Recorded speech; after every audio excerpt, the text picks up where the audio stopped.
दो लड़कियां रात के वक्त एक सुनसान रोड पर अकेली चल रही थीं और साथ ही अपने मोबाइल में लाइव स्ट्रीमिंग भी कर रही थी। अचानक उनमें से एक लड़की ने सड़क के किनारे अंधेरे में कुछ देखा, एक साया जो एक जगह पर रुका हुआ था। दोनों लड़कियां रुककर पहले उस साये को घूरने लगीं।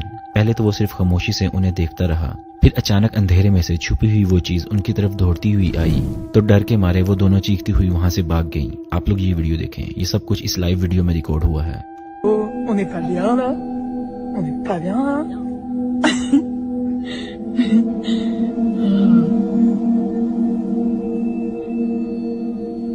Qu'est-ce qu'il y a?